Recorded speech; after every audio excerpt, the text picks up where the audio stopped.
Now we shall begin. You should answer the questions as you listen, because you will not hear the recording a second time. Listen carefully and answer questions 1 to 5. Kingsbury College, can I help you? Oh, hello. I'm ringing to find out about one of your courses. Yes. Is that a daytime or an evening course? Evening. Right. I'll just get a few details from you, if I may. Fine. Could I have your full name, first of all? It's Peter Wright. That's W-R-I-G-H-T. OK. And I don't need to know your exact age, but can you tell me which of these age groups you belong to? 18 to 25, 26 to 35, 36 to 45, or over 45? 18 to 25. Fine. And do you have a job, or are you a full-time student? I'm an accountant. I just do courses in my spare time for interest. OK. Right. And your address, Mr. Wright? It's 11 Forest Road. F-O-R-E-S-T? Yes. Is that in Kingsbury? Yes, it is. I'm just down the road here. And do you have a phone number? It's 992471. That's my home number. I haven't got a work number. That's fine. We probably won't need it. Before you hear the rest of the conversation, you have some time to look at questions 6 to 10.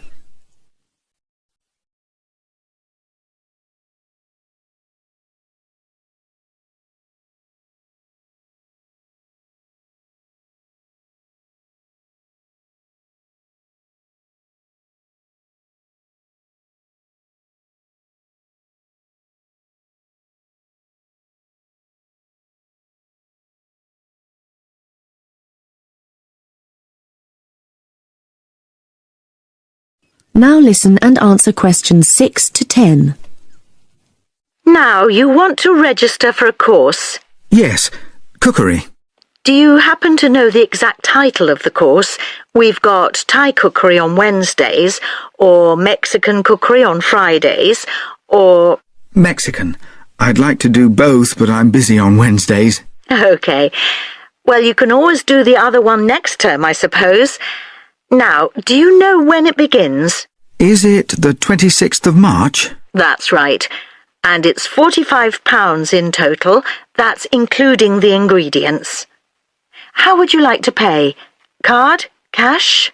Can I send a cheque? You can, yes, as long as it arrives at least 1 week before the start of the course. OK. And I'll just give you a reference number. If you could make a note of it and write it on the back. Yes? It's CZ943. Yes, got that. Good. Well, there's just one last question. Do you have any special requirements that I should make a note of? Yes, there is one thing. I use a wheelchair. Right, so you need to have access for that. OK. Don't worry, your room is on the ground floor, and I'll make sure there are no steps involved. We can always put a ramp in. Thanks. So, we look forward to seeing you on the 26th of March. That is the end of part 1. You now have half a minute to check your answers.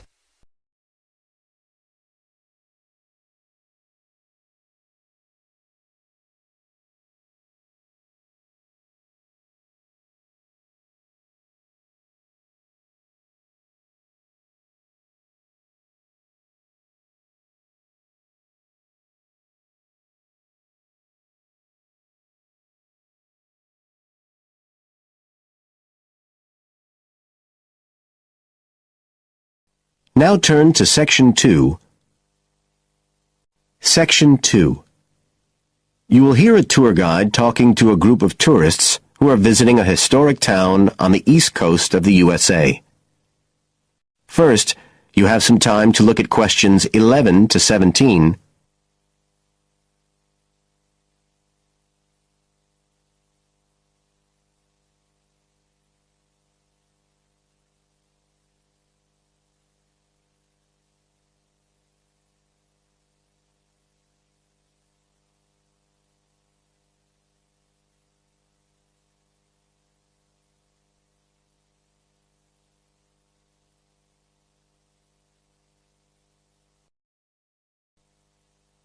Now listen carefully and answer questions 11 to 17.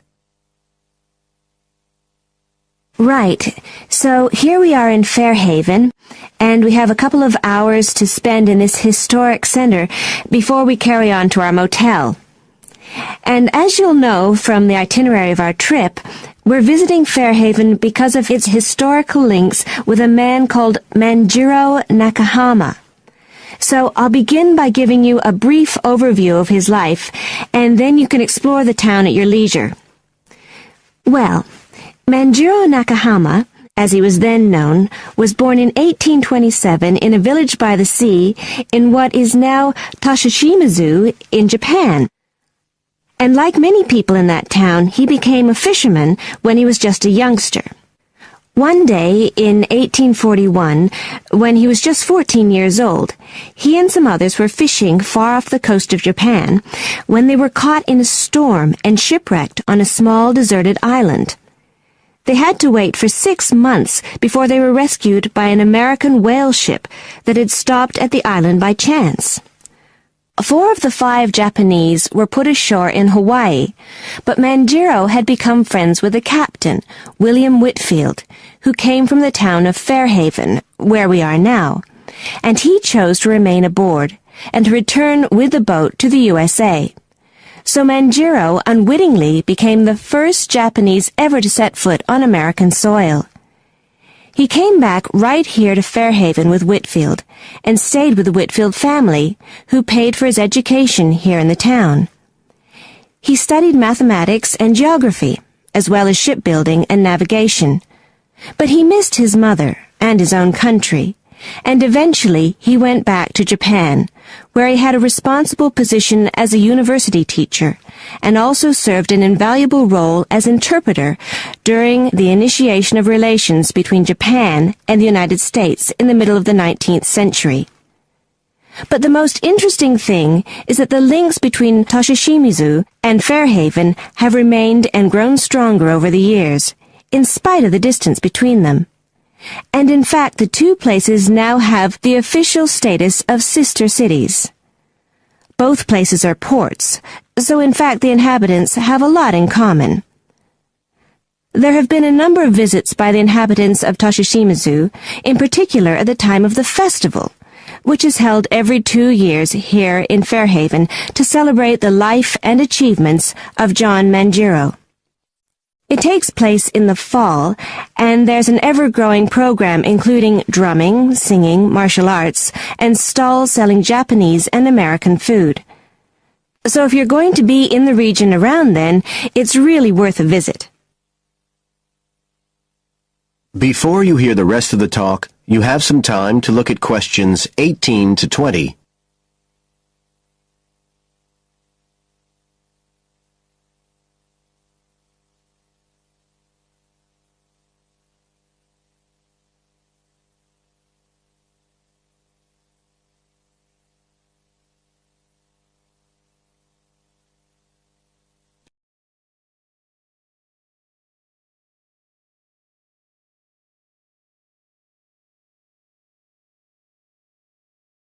Now listen and answer questions 18 to 20.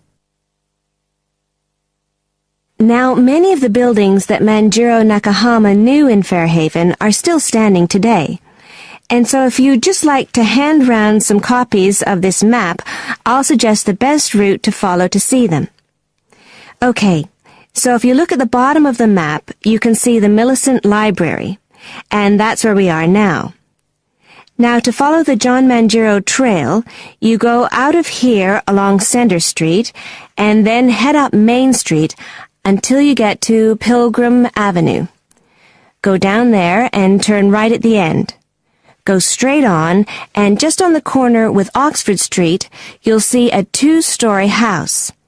This is the Whitfield family house, and this is where Manjaro first stayed when he came to Fairhaven. It's still a private residence, so please respect the owner's privacy. Okay, now if you carry on along Oxford Street, then turn left at the end, you'll come to North Street. And about halfway down there is what's known as Old Oxford School. This was the very same school that Manjaro attended when he lived here. It was considered to be the best school in town because of the quality of the building. Unusually, it was built of stone, and the quality of the teaching. Nowadays, it's usually closed, except on special occasions. Go on to the end of North Street and turn the corner onto Adams Street. If you follow the road down back towards the library, you go round a couple of sharp bends, and on the second of these, you can see the School of Navigation, which Manjaro also attended. And if you follow the road on, you'll soon find yourself back here at the library. And I'd suggest you spend some time looking round that too, if you have any time left. Right. Now, does anyone have any questions? That is the end of Section 2. You now have half a minute to check your answers.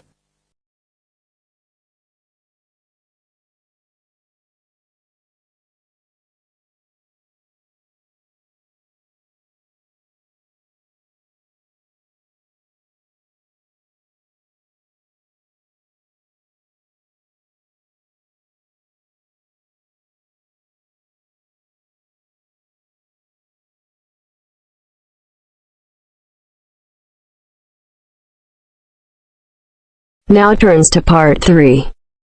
Part 3. You will hear a conversation between a student, Kayana, and a professor about an assignment. First, you have some time to look at questions 21 to 27.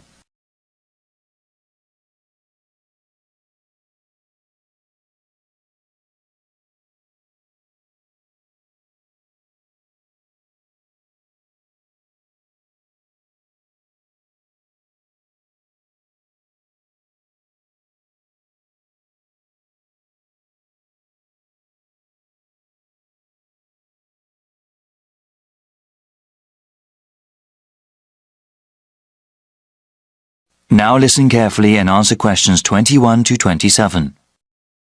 Hi, Dr. Reed. Are you busy right now? Do you mind if I come in for a second? Hey, Kiana. No, I don't mind at all. Thanks. I just wanted to say that I'm enjoying your urban studies course and that I'm having some trouble with the first assignment. Okay, no problem. What do you want to ask? This is my first time writing a paper of this length. All right. What sort of trouble are you running into? Well, writing more than 10 pages is actually turning out to be quite a task. I've been rereading some of the material, and I'm just not sure how to approach the assignment. Yes, it takes some time to get used to academic writing assignments. More time than I expected, really. I also want to do a really good job on the assignment. I don't want to put a half-hearted effort into it. I'm glad to hear that. I'll say that these assignments get easier to manage as time goes on. That's a small relief. I mean, it gets easier to plan the assignment and to organize one's time, but it still takes hard work and a sincere effort to produce a good piece of academic writing. My role is to guide you to the readings I think are the most relevant, and to give you tips on managing your time. Okay, could we talk about the readings then? Sure, we can go over them. I guess I want to ask about the Coal House text first. It seems like a pretty interesting book. But sometimes a bit over the top, no? I would recommend reading just the first part of the book. It's the most relevant to the assignment that I gave you. The rest of the text goes on about a topic we will cover later in the semester. All right, I'll just read the intro then. As for the Peely article, oh, did you read that one? Yes, I accessed it online and then printed it out. Okay. I would recommend you review that again. Also, remember what I said about the Liebskid article? I think you told the class to focus on the research methods, right? Yes. She approaches the problem in an innovative way. Let's see. For the Gary article, I think you should, let me see, I think it would be best for you to read just the conclusion. Just the conclusion. I see. Yes, I would ask you to read the whole thing, but this way would be more efficient. Speaking of which, you should not bother reading the Wolfson article. Yeah, it didn't seem particularly relevant to the topic.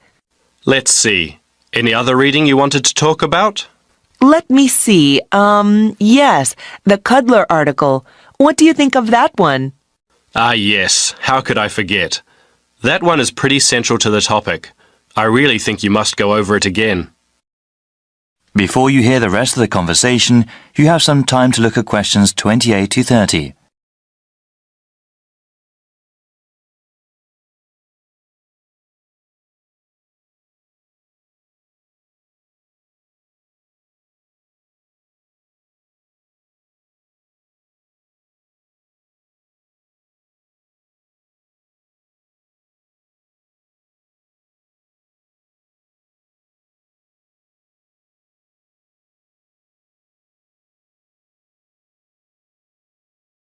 Now listen and answer questions 28 to 30. All right. Is there anything else you wanted to ask about? Yes, I wanted to ask about the line graph that you provided. It seems that the legend identifying the different parts is not there. Ah, it must not have been photocopied correctly. Here, let me explain them. They all represent percentages of the population in Manassas, okay? Line 1 here at the top is the percentage of people who were born in a foreign country. Born outside the country. Okay, and this one? The next line down, line 2 refers to the percentage of people with citizenship. All right, got it. Those making a middle-class wage are represented by the fifth line down. Okay, middle-class wage earners. And the line number 4? That is the percentage of people with a college education or higher. All right, and the one in the middle? That one is the percentage of population who are married and have children. Got it. Thank you so much, Dr. Reed. I really appreciate your help.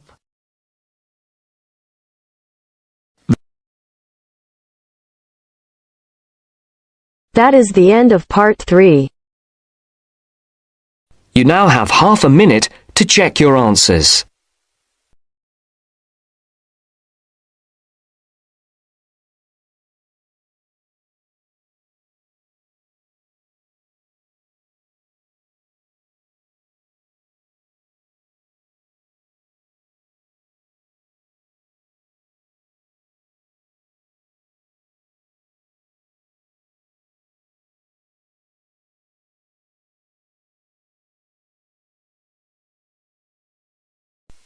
Now turns to part 4. Part 4. You will hear part of a careers advice talk on working freelance. First, you have some time to look at questions 31 to 40.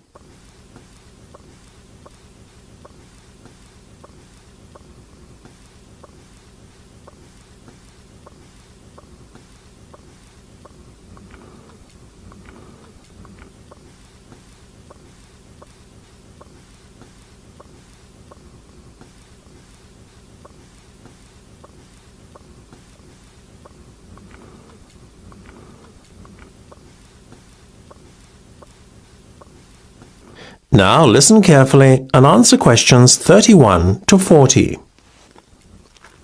Working for an employer in a 9-to-5 job has long been the accepted norm. However, this could soon be set to change. A rising level of unemployment, combined with a sense of disillusionment amongst employees with their workaday lives, is at the root of this modern-day revolution in the workplace. Now, there is a growing trend amongst people of all ages and from all walks of life to opt for freelance work rather than working for an employer. It sounds a risky option and a potentially stressful one, but on the whole, the benefits of freelancing seem to vastly outweigh those of working for someone else. In fact, recent research has shown that those who quit their jobs to work for themselves are the country's happiest and most productive workers.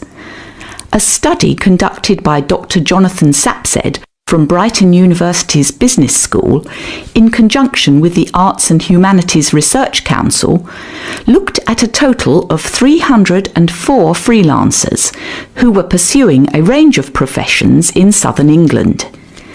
They found that, far from struggling to get by, many were not only doing well, but excelling in their new professions. So, what are the advantages of freelancing? Well, there are many. One of the most obvious benefits is not having to be answerable to a boss and having to face criticism or unfair demands.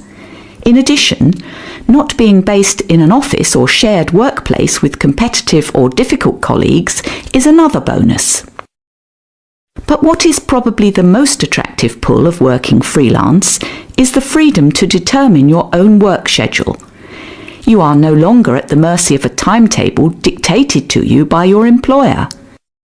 If you have family commitments, these can easily be fitted around your working hours. Furthermore, if you have an off day one day, it's easy to make up time another day without having to face your employer's wrath when you are being less productive than usual. Those who work in creative and digital industries stand to benefit most from working freelance.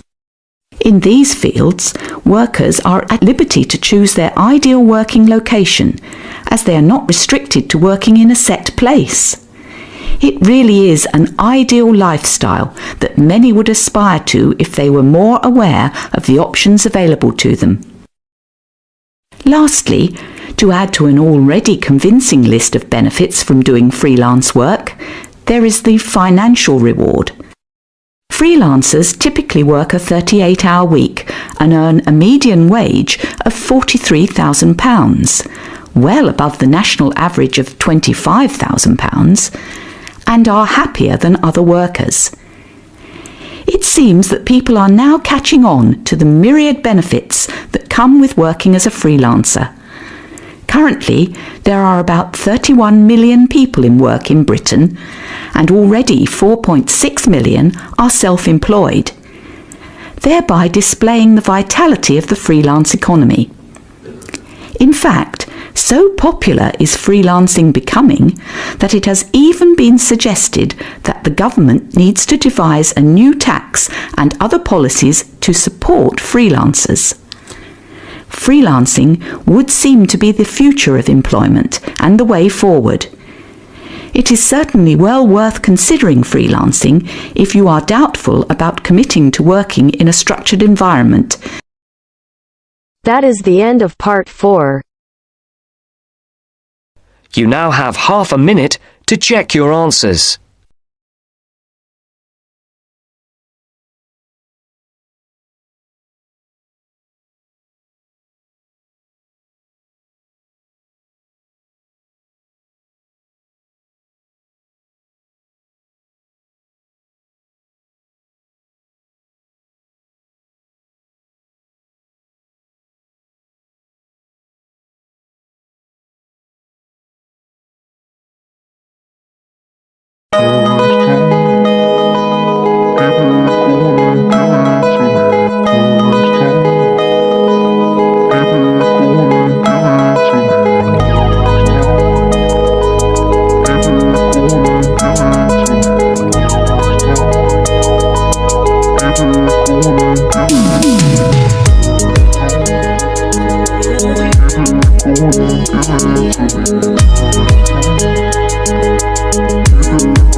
Give